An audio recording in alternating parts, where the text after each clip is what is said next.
Hello everyone and welcome to another game from the Blitz section of the Grand Chess Tour currently being played in Croatia. This is day 2 and Gukesh, even though he started the Blitz section with +4 as he won the Rapid section, he very quickly went down from there, and it was Magnus who was leading the tournament after day 1. And it hasn't been going great for the world classical champion in Blitz on the second day either. And this is one of the games that it's just really interesting how an attack literally happens out of nowhere, and how one little tempo, just seemingly not much, but your entire position just falls apart. And someone asked in the comments, as this is a very short game, I thought I'd include it in this video.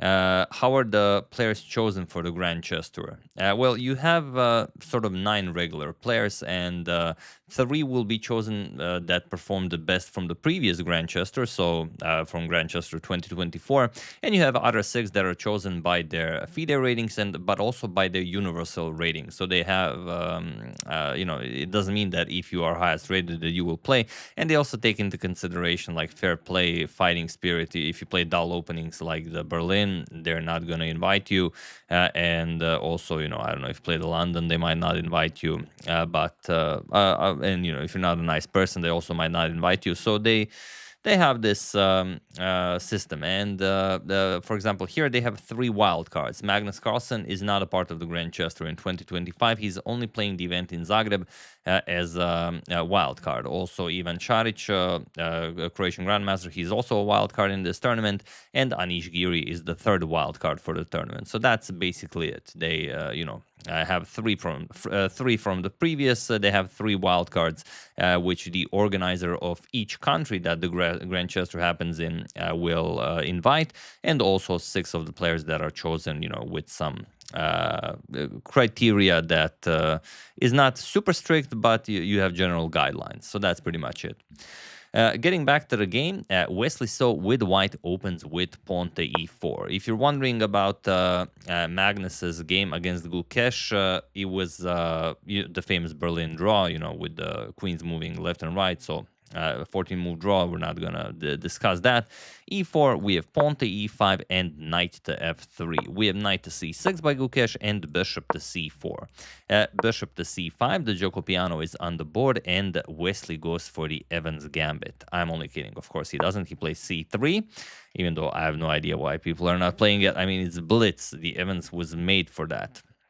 We have knight to f6, we have pawn to d3, and pawn to a6. So just the standard Giuoco Pianissimo, castles, and d6. A line that has been played many times. So we have rook d1, castles kingside, and h3, h6, and knight b to d2. So again, all been played before, nothing new here. Rook to e8 and knight to f1. Bishop to a7 and bishop to b3. We have bishop to e6, and the position has been reached before. It was also played in Croatia, interestingly, in 2014 in a game between Ivan Šarić and Ante Brkić. In that game, bishop to e3 was played by Šarić, and he defeated Ante Brkić with this move. But here we have bishop to c2. Wesley deviates from that game, and it is now as of move 12 that we have a completely new game.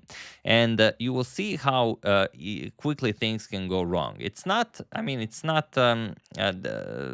that dangerous of a position, but the bishop pair isn't even fully operational yet. You will see how quickly that can change.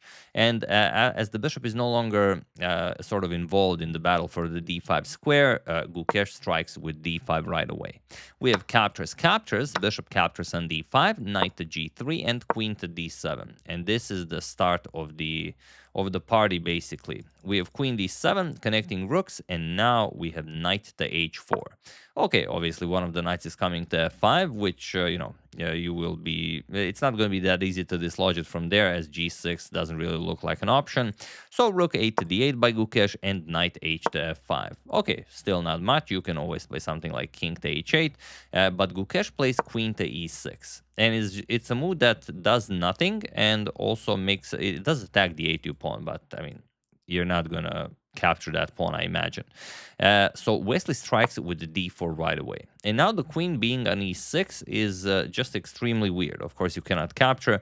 You can play pawn to e4, but then just f3, and you further go after the pawn, and you're going to have to give it up. So it doesn't really do anything. So after d4, Gukesh just played queen back to d7. Again, king to h8 is the only move like it was in the previous line, but here queen back to d7, and now Wesley's position is completely winning. And this is what I meant. The bishop pair became fully operational. Let the flurry of sacrifices begin while I give you a couple of seconds.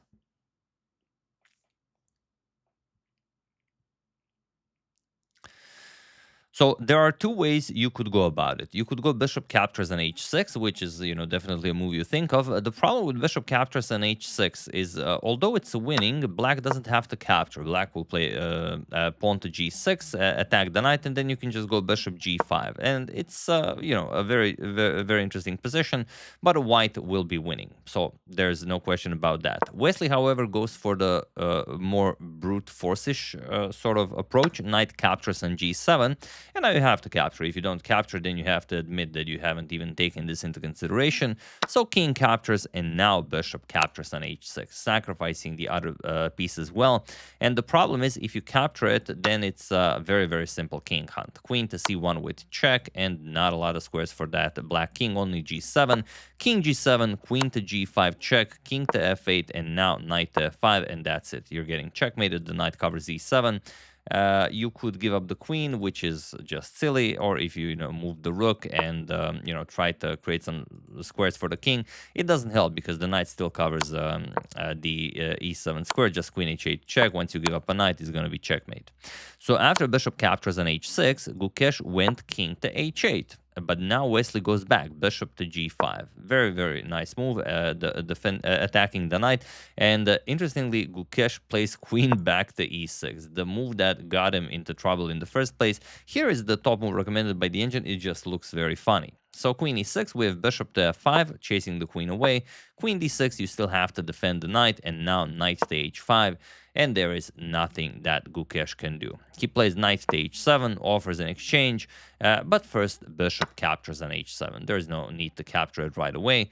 King captures, and now not even taking the rook, queen to g4, just going for immediate checkmate. And if you go rook to g8 to sort of try and harass the white queen on the g file, just knight f6 check, and okay, that's pretty much it. So after this, we have queen to g6, and now queen to h4, threatening nasty discoveries with the knight. King to g8, and now rook to e3. Of course, you bring another attacker into the game, and it doesn't matter how much material you have, because none of these pieces are a part of the game. Okay, the bishop is a part of the game, definitely, but yeah. And also, I mean, they do have potential. It's just that it's not real. So here, rook to e3, e captures on d4, hoping to open up the dark square bishop as well. But Wesley is just super precise. We have rook to g3, now threatening just to move the bishop. Rook to e4, attacking the white queen, and now just knight to f6 with check. King to g7, and now knight captures on e4, and he was in this position on move 29 that Gukesh D resigned the game, as there is nothing more to be done here. It doesn't matter what you capture with, or you don't capture, and then you're still getting destroyed. Let's say you capture a simple bishop to f6 check, and that's it. There is nothing black can do here. King f8, you don't need the queen, just queen h8 check. The king cannot go anywhere. Queen g8, and now queen captures or rook captures will be checkmate.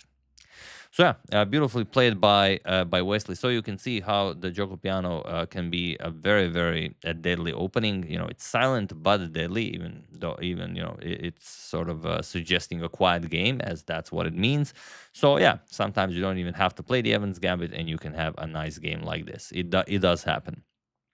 And yeah, not going to be easy. I think even with this loss, Gukesh still has a chance of actually winning the entire thing, but it's going to be very, very difficult. There are 5 more games left. I think some of the, this is now round 23 of 27. Okay.